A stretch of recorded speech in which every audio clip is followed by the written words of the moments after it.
My channel মোবাইলক্স। তোমরা কেমন আছো সবাই? আশা করি ভালো আছে। আমি বলছি এই যে নবাব এখন উঠেছে ঘুম থেকে, এখন তো হচ্ছে টিউশনিতে। এখন বলছে যে আমার সাইকেলটা একটু বার করে দাও। মানে প্রত্যেক দিনের আমি ওর মাইনে দেওয়া চাকর একটা, সাইকেল বার করে দাও, সাইকেল তুলে দাও। আর কোনো কাজ নেই তো আমার, খেয়ে দে। আবার ঘড়িটাও নিয়েছে, ঘড়ি। তো চলো সাইকেলটা বার করে দিই। কি করবো, ফালতু ফালতু করে থাকে। তো তারপরে ওকে আমি টিউশনিতে পাঠিয়ে চলে এসেছি ঘরের বিছনাটা তুলতে। ও একটু বিছনাটা তুলেছে, কি বলতো, বালিশ কাঁথাগুলো এক জায়গায় রেখেছে কিন্তু মশারি টশারি খোলেনি। ও লাস্টে উঠলে ও কী করে, ও সব কিছু গুছিয়ে রাখে, কিন্তু ওকে আমি করতে দিই না। আমি বলি, বাবা তুমি একটা ছেলে মানুষ, তোমার এইসব করা লাগবে না।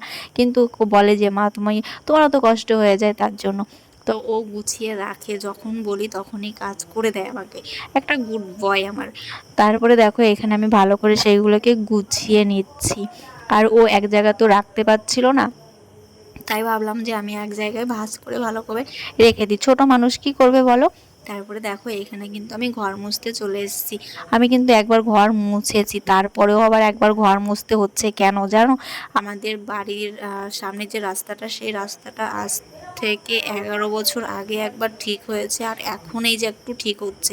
আর রাস্তাটায় কি হয়েছে বলতো, রাস্তাটা ঝাড় দিচ্ছিল, আর ঝাড় দেওয়ার সময় সেই ধুলো প্রচণ্ড পরিমাণে ঘরের মধ্যে ঢুকে গেছে। আর সেই ধুলোগুলো আমি জানলা আটকে দিয়েছিলাম, তবুও ঢুকে গেছে। এইবার আমার মোছার পরেও আমি দেখছি আমি মেঝেতে পা দিতে পারছি না। তারপরে সেই ঘরটা আমি আবার মুছে নিলাম। মুছে টুছে তারপরে দেখো আমার সব জায়গায় মুছতে হয়েছে। মানে কি বলতো, এত পরিমাণে ধুলো ঢুকেছে, সেইগুলোকে আমাকে ভালো করে থালা বাসন সরিয়ে সরিয়ে আমাকে আবার সেই মুছতে হচ্ছে। মানে কি বলবো, এক কাজ যদি দুবার করা লাগে না, ভীষণ কষ্ট লাগে আর ভীষণ খারাপ লাগে। যে এত বছর পরে রাস্তাটা ঠিক হচ্ছে, তারপরেও এত মনটা খারাপ হচ্ছে, মানে কি বলবো। আর রাস্তাটা যা ঠিক হচ্ছে, মনে হচ্ছে না আমার আর যে 3 মাস কি 6 মাস যাবে বলে। তো তারপরে দেখো এখানে মা আজকে রান্না করেছে হচ্ছে খাসি বলছি কেন, সরি, হাঁসের মাংস। বাটিতে বাটিতে কেন তুলে রেখেছে সেটাও তোমাদের বলবো। এখানে উচ্ছে ভাজা, পটল ভাজা, আর হচ্ছে ডাল। তো এই বাটিতে বাটিতে তুলে রেখেছে হচ্ছে আমাদের বাড়িতে যে মিস্ত্রিগুলো কাজ করছে সেই দাদাদের জন্য। এ দেখো এখানে মিস্ত্রিরা কাজ করছে, আর সামনে একটু লক্ষ্য করে দেখো রাস্তাগুলো ঠিক হচ্ছে। তো এর জন্যই আজকে আমাদের বাড়িতে রান্না হয়েছে। যে এই দেখো আমাদের রাস্তাটা তৈরি হয়ে গেছে। তো মনে হচ্ছে না যে কতদিন যাবে, মনে হয় না। আর আমার ছেলে নতুন রাস্তায় পেয়ে ভীষণ পরিমাণে সাইকেল চালাচ্ছে, যে নতুন রাস্তা হয়েছে একটু সাইকেল চালায়। তারপরে রাত্রিবেলা দেখো হয়েছে বৃষ্টি, এত পরিমাণে বৃষ্টি হয়েছে মানে কি বলবো, ভীষণ পরিমাণে বৃষ্টি হয়েছে আর বিদ্যুৎ চমকিয়েছে।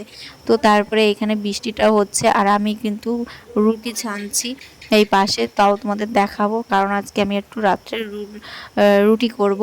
ভাত আছে কটা, তা ভাবলাম যে ভাত আর করবো না, কটা রুটিই করে নিই। তাই সেই রুটিগুলো আমি এখানে মেখেছি।